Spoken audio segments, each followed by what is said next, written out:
Hi, Peter Charles here, Folk for Life Fly Fishing, and today let's tie one of my patterns. It's called the Austin, and it was named after Austin Clarke, a famous Gaspé guide. And the reason why I did that is because it's probably one of the few flies that hooked a fish when I was out with my friend and Austin was guiding us. It was September, the fish were stale, they were ignoring everything, and I tried the Austin and it hooked up a grilse, and he said, "Can I have it?"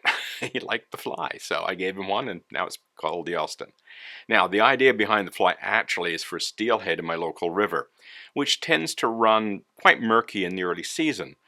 And when you've got a muddy kind of color to the river, red and orange light waves penetrate better than other frequencies. So orange and red will be seen quite more easily in darker water, or muddier water I should say.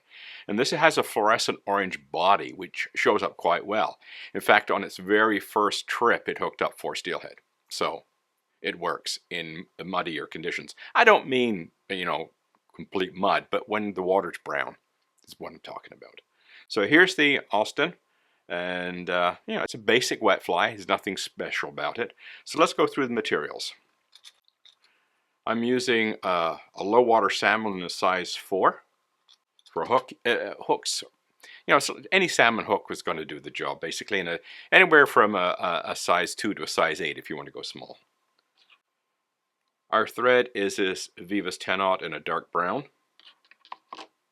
The tag is Uni Mylar Gold Silver, size 14. We're going to be using the gold side.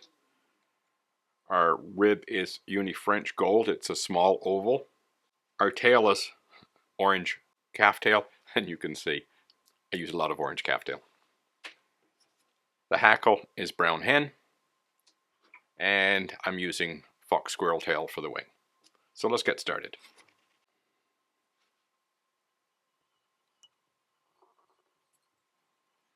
Now we're putting on the arm body so we don't have to be super neat running the thread back.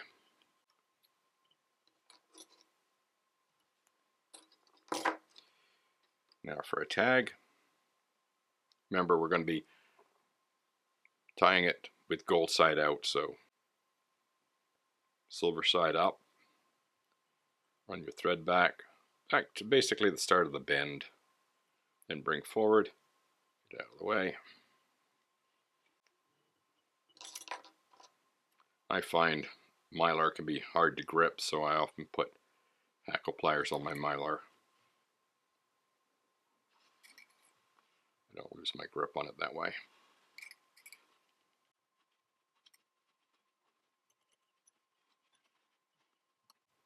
Okay, trim off.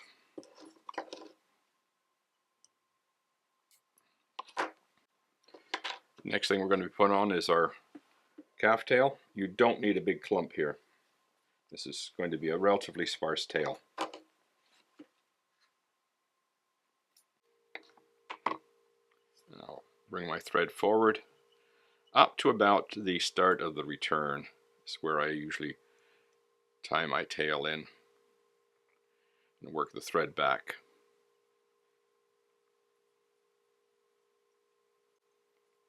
See, by doing so, I've got now some thickness to the body, because that's what I want. I want some bulk here. So next comes the rib.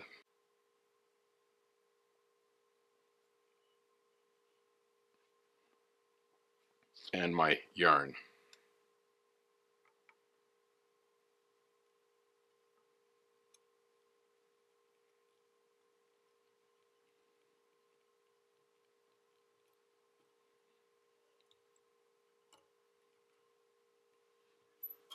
Your tail moves, just put it back into place.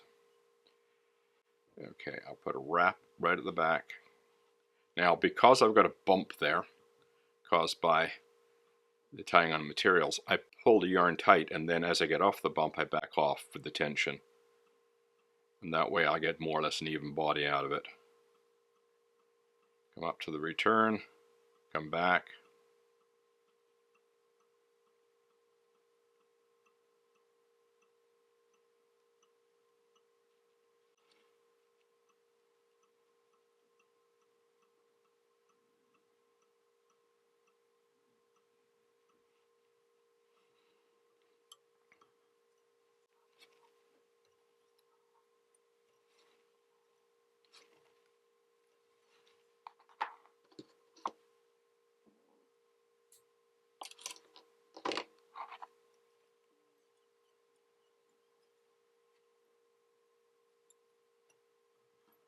Okay, now the rib. I'll use hackle pliers just to keep grip of it. Turn at the back and then come forward.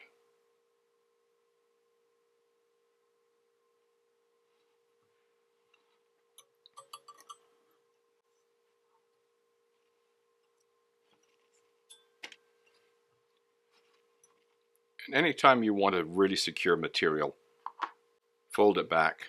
That way it traps the material quite well. I mean, it adds to the durability of the fly. Makes it a little bit bulkier, but the fly ends up lasting longer. Okay. Now for the hen. And you can see I have not trimmed the hem feather. I've left it whole. I just grab it at the tip.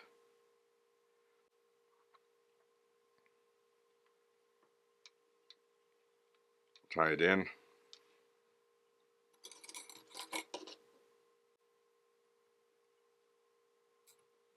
There we go. Bring your thread forward. Now, what I find sometimes with quills of this particular brown hen is that the quill will twist as you try to wind it on. So you just basically struggle with it.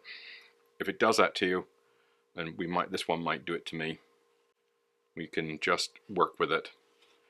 To start, try and fold over, pinch over these barbs, get them to lay back.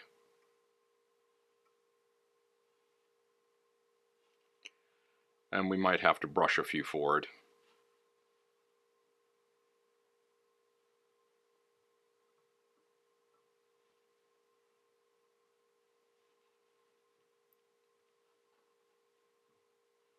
See, this one's starting to twist. As you wrap, it starts to twist. You just keep working it back.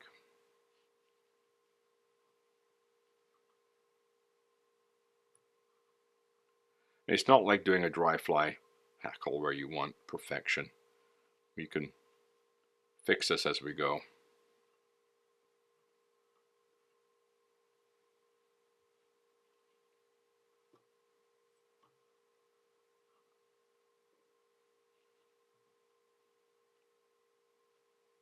There we go. It's not too bad. I've had worse ones than this.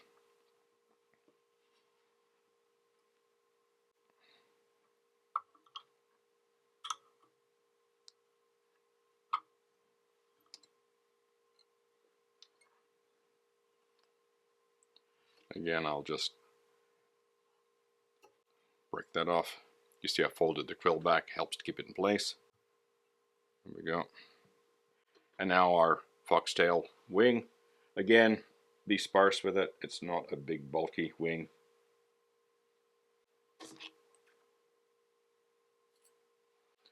Now you could stack this if you wanted to, but I like to leave them unstacked. It creates a bit more of a ragged look to it. And I'll just bring that so the point is about halfway down the tail. You can see the tail is fairly large and you're going to say that's kind of overdone, but keep in mind this is an orange fly that's supposed to look good in brown water. So we want the orange to be dramatic. That's about right for the length, so I'll cut that off. Make sure your thread is right at the back. Now one of the things I like to do is there's different ways to tie on squirrel tail, but because it's slippery, one of the things you can do is let it roll onto the hook. And if you got any strays underneath, just come in and clip them off. There we go.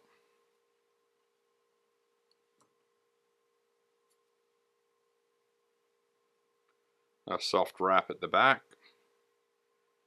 Come forward, and now we whip finish.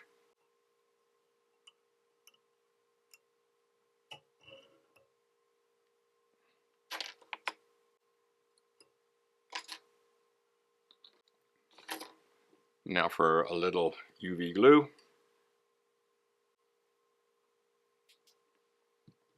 Okay, there we go. The Austin is an effective pattern in cloudy, dirty water, off-color water, or strongly tannin-laced water, or green water, very green water, because The orange will show up very well, especially that nice big calf tail. It'll move well.